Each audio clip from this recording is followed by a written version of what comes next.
Welcome to our channel. Today we how to connect with Amazon for Kindle publishing step by step clearly. To connect with Amazon for Kindle publishing, start by visiting the Kindle Direct Publishing website. Create an Amazon account if you don't have one. Once your account is ready, log in to the KDP platform. Familiarize yourself with the KDP dashboard. Select the option to create a new book. Fill in your book details, including title and author name. Choose your book's primary language and publication status. Upload your manuscript and cover in the appropriate formats. Utilize the Kindle Create tool if you need help formatting your manuscript. Set your pricing and royalty options for your book. Decide on the distribution channels you want to use. Review all the information you've entered for accuracy. Click the Publish button to submit your book for review.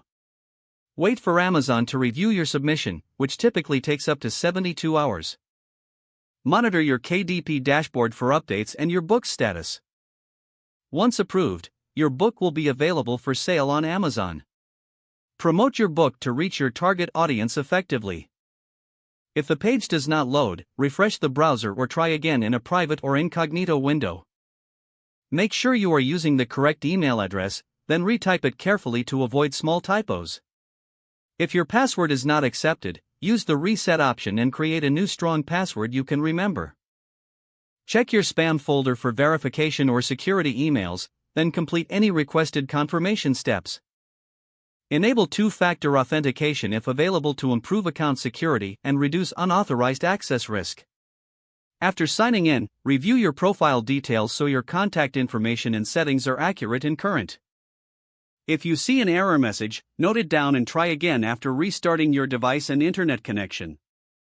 Log out when you finish, especially on shared devices, to keep your account and payment information secure.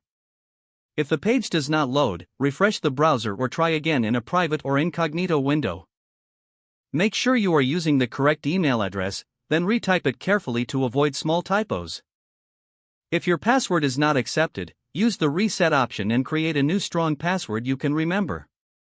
Don't forget to like this video and subscribe to our channel for more step-by-step tech guides.